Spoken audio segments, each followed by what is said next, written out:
तो षड्यंत्र पूर्वक जो पहले 200-250 साल पहले हुआ, वही योजना बना करके ये रास्ता इन्होंने निकाला कि हमारी जनसंख्या बढ़ाई जाए। जिस दिन वो 51% हो जाएंगे, उस समय क्या होगा आपका? जो बाहर से आ रहे हैं, ये तो बहुत बड़ा देश का नुकसान करने वाले लोग हैं। हिंदुओं की संख्या और दूसरे धर्म वालों की संख्या में आप बैलेंस देखें और रेशियो देखें, उनकी तुलनात्मक अध्ययन अगर कोई करे तो परिस्थिति अच्छी नहीं है। तमाम जो है रेगुलेशंस बनाने की बात की जा रही है। बांग्लादेश और चलाने वाले लोग जो इन्फ्लेटेटर्स हैं, जो बांग्लादेश में आए हैं, बिहार में आए, फिर असम में आए। ये जो आने वाले लोग हैं, ये षड्यंत्र पूर्वक आ रहे हैं। किसी भी तरह से प्रवेश करके कुछ दिन यहाँ निवास करके फिर यहाँ का आधार कार्ड लेकर के चुनाव देने का अधिकार प्राप्त करके हमारे देश की जो व्यवस्था है, लोकतांत्रिक व्यवस्था है, लोकतंत्र में प्रजा ही राजा का निर्माण करती है। तो उन्होंने इस बात को अच्छी तरह से समझ लिया है कि भारत को निर्बल करना है, कमजोर करना है, तो कैसे किया जा सकता है। भारत पर अधिकार करना है, अर्थात भारत पर शासन करना है, तो कैसे किया जा सकता है। आज हमारी आर्मी, हमारी रक्षा, हमारी सेनाएं इतनी मजबूत हो गई हैं और इतने साधन संसाधन हमारे पास हो गए हैं कि जल्दी हम पर कोई हमला, आक्रमण करने की कोशिश नहीं कर सकता।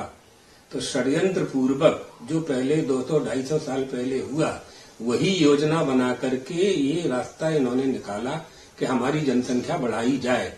जनसंख्या बढ़ा दी जाए और उस जनसंख्या को अधिकार हो जाएगा मत देने का, और मताधिकार जब प्राप्त हो जाएगा तो जिसको मत देंगे वही राजा बनेगा, क्योंकि उनकी संख्या ज्यादा होगी। अभी जो परिस्थिति है, जिस दिन वो 51% हो जाएंगे, उस समय क्या होगा आपका? अभी उनकी संख्या कम होते हुए भी कई बार उन लोगों को बड़े बड़े पदों पर आसीन किया गया कि हम समरसता बनी रहे, सबको समान अधिकार। कोई ये ना कहे कि हमारे देश में अल्पसंख्यकों की उपेक्षा की जाती है। यह दोष कोई न लगा सके और विश्व में हमारा सम्मान बना रहे, सबको साथ लेकर के चलना सरकारों का काम भी होता है। सरकारें ऐसा करती भी हैं, संविधान भी है, संविधान भी उनको रहने की अनुमति तो देते ही है।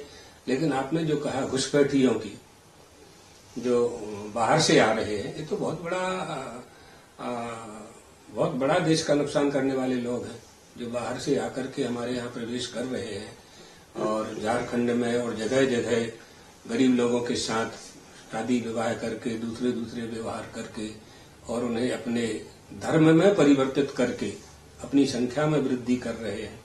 जनसंख्या वृद्धि भी बहुत बड़ा एक मुद्दा है। हिंदुओं की संख्या और दूसरे धर्म वालों की संख्या में आप बैलेंस देखें और रेशियो देखें, उनकी तुलनात्मक अध्ययन अगर कोई करे तो परिस्थिति अच्छी नहीं है। उन लोगों की यह योजना है कि बहुमत के आधार पर जब सरकारें बनती हैं तो हमारा जब बहुमत होगा, सरकार हमारे अनुकूल होगी, तो हम अपने धर्म का प्रचार कर सकेंगे, अपने धर्म के अनुसार देश का निर्माण कर देंगे। इस देश पर हमारा शासन हो जाएगा, जैसा 600 साल 800 साल रहा है पहले भी। तो इस तरह से राजाओं का समय था, अब वो समय तो रहा नहीं। तो प्रजा को मजबूत करके, बहुमत को मजबूत करके हमारे यहाँ 75 साल 78 साल में जो सरकारें रहीं स्वतंत्रता के बाद, सबने जनसंख्या नियंत्रण का उपदेश दिया और वह उपदेश हिंदुओं पर भी ही दिया। हिंदुओं पर भी उस नियंत्रण करने की कोशिश की गई, आदेश दिया गया, सलाह दी गई कि जनसंख्या कम होनी चाहिए, जनसंख्या कम होनी चाहिए, देश की अर्थव्यवस्था बिगड़ जाएगी, आदि करके जनसंख्या कम की। तो हिंदुओं की जनसंख्या कम हुई, दूसरों ने सरकार के आदेश को स्वीकार ही नहीं किया, माना ही नहीं। तो इसलिए ये विचारणीय विषय है, चिंतनीय विषय है। इस पर बात होनी चाहिए, विचार होना चाहिए और इसके नियम में संशोधन भी होना चाहिए।